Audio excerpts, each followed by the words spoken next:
Hola, mi nombre es Mónica Carrión Ruiz. Soy licenciada en Pedagogía, máster en Educación Superior y formadora de docentes. En este canal encontrarás temas relacionados con las bases para la enseñanza, así que si este tema te interesa, te invitamos a suscribirte y activar las notificaciones. Esta es la última parte del libro El desarrollo humano, escrito por Juan del Val.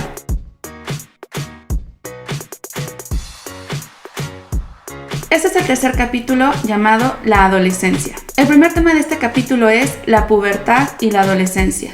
Entre los 12 y 15 años se producen cambios profundos, tanto físicos como psicológicos y sociales. La aceleración de crecimiento alcanza su máximo hacia los 12 años en las niñas y hacia los 14 años en los niños. En los varones se produce un crecimiento de los músculos muy superior al de las mujeres, que hace que la fuerza de los varones sea doble que la de las mujeres. Aunque el orden de sucesión del desarrollo se produce en todos los individuos de la misma manera, existen notables diferencias entre sujetos en cuanto a la edad de comienzo y terminación. Estas diferencias individuales pueden tener consecuencias psicológicas que no deben desdeñarse. Un crecimiento demasiado rápido o sobre todo un crecimiento que tarde mucho en empezar pueden producir gran preocupación en el sujeto. Esos efectos pueden combatirse mediante una información adecuada proporcionada por los adultos, padres, profesores, médicos, etc. Las diferencias de tamaño y forma del cuerpo están determinadas por factores genéticos y ambientales. La forma está más controlada por los genes. En cambio, el tamaño depende mucho de la alimentación, el ejercicio y otros factores externos. Una investigación demostró que gemelos que tienen exactamente la misma dotación genética, cuando se han criado en distintos medios, pueden llegar a tener un aspecto físico muy distinto. Esto pone de manifiesto la interacción entre factores genéticos y ambientales.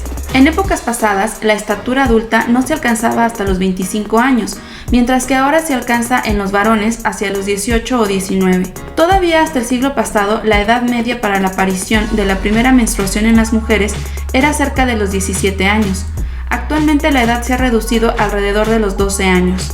Los factores que influyen sobre esta aceleración son múltiples, pero entre ellos la nutrición parece tener mayor importancia. En las clases desfavorecidas, cuya alimentación es muy deficiente, hay un notable retraso en la aparición de la primera menstruación. Algo muy importante que debemos tener en cuenta es que no se debe identificar sin más la adolescencia con la pubertad, porque mientras que la pubertad es semejante en todas las culturas, la adolescencia presenta variaciones en los diferentes medios sociales. La adolescencia es un fenómeno psicológico que se ve determinado por la pubertad, pero no se reduce a ella. Fue hasta finales del siglo XIX que se comenzó a estudiar la adolescencia de forma sistemática. Stanley Hall publicó en 1904 una obra sobre la adolescencia que abrió definitivamente el camino al estudio de este tema. Las teorías de la adolescencia se pueden dividir en tres: la psicoanalítica, la sociológica y la teoría cognitiva de Piaget. La teoría psicoanalítica ha sido elaborada por Anna Freud y completada por autores como Erik Erikson. En esta etapa se produce un despertar de la sexualidad que provoca la búsqueda de objetos amorosos fuera del medio familiar, lo que lleva a un replanteamiento de los lazos con los padres. Hay una búsqueda de independencia y supone romper los lazos afectivos de dependencia. Esa ruptura de vínculos produce regresiones en el comportamiento. Por ejemplo, la vinculación con personajes famosos, que sería semejante a la vinculación con el progenitor idealizado de la infancia. Otro ejemplo es el estado de fusión, ya sea con otra persona o con ideas abstractas, como la belleza o ideales religiosos, políticos o filosóficos, que representan también una pseudo-independencia. Una tercera manifestación de regresión es la ambivalencia, que se manifiesta en la inestabilidad emocional en las relaciones, en las contradicciones en pensamientos, en fluctuaciones en el estado de humor y comportamiento. Las teorías sociológicas ponen más énfasis en los factores medioambientales. La adolescencia sería el resultado de tensiones y presiones que vienen de la sociedad. No hay grandes desacuerdos entre la concepción psicoanalítica y la sociológica, sino que se complementan. Por su parte, la teoría de Piaget se sitúa en un punto intermedio, pero subraya un aspecto descuidado por las otras teorías: los cambios que se producen en la manera de pensar. Según Piaget, en la adolescencia se producen importantes cambios en el pensamiento que van unidos a modificaciones en la posición social.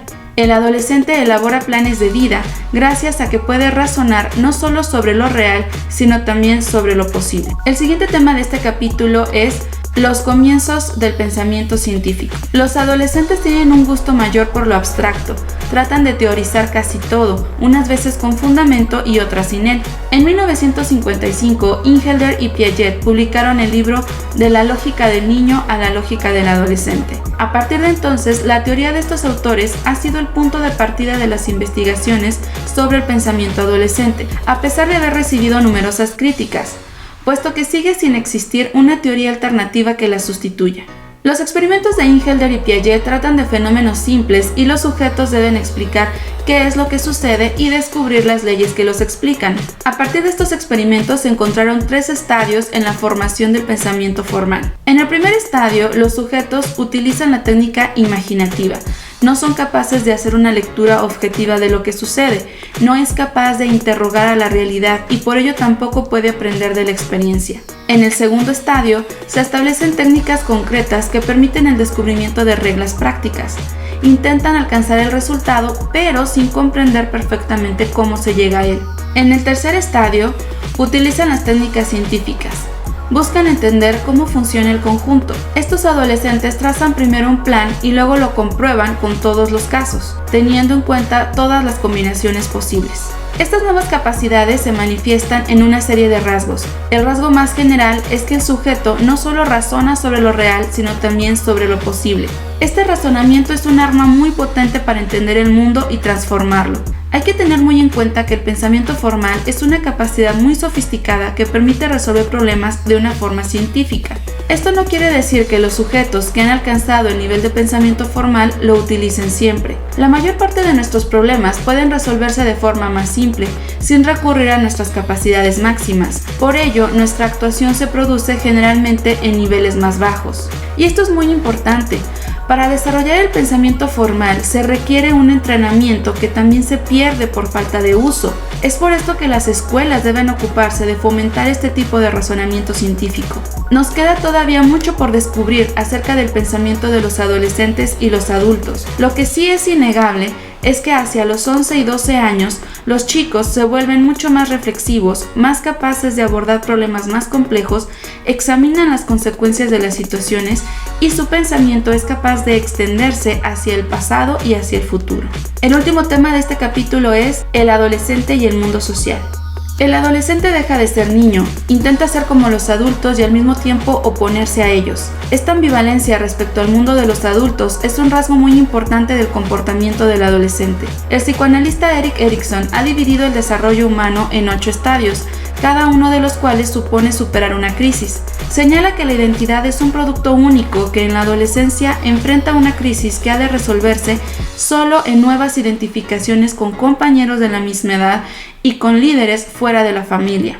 Según Erikson, la sociedad tiene la función de guiar y limitar las elecciones del individuo. Los individuos que han establecido mejor su identidad están más adaptados a las situaciones sociales. En nuestra sociedad se produce una situación de ambivalencia. Por una parte, se le exige que contraiga más responsabilidades, pero por otra, se le sigue considerando inmaduro e inexperto. Existe también una prolongación de la adolescencia cada vez mayor, intentando mantener a los jóvenes fuera del aparato productivo. Esto debido a múltiples causas complejas. Los adolescentes necesitan mucho el apoyo y la comprensión de la familia. Esto contribuye mucho a que la transición adolescente se haga con mayor suavidad. Los amigos y compañeros también desempeñan un papel muy importante. Por eso los adolescentes tienden a agruparse. Al tener una identidad poco formada, el adolescente forma una identidad de grupo. También durante la adolescencia se producen las primeras relaciones amorosas. La educación sexual se ha introducido en los programas escolares, pero tienen todavía un carácter demasiado académico y no responde a las preguntas que los adolescentes se hacen, debido principalmente a la escasa preparación de los profesores. El adolescente descubre una doble moral en la sociedad, un desajuste entre lo que se dice y lo que se hace. Esto produce un conflicto profundo y un rechazo de la sociedad adulta que lo lleva a concebir otros mundos posibles, mundos mejores. Con esto terminamos la revisión del libro El desarrollo humano. Los invitamos a estar al pendiente de nuestros próximos videos. Mucho éxito y nos vemos pronto.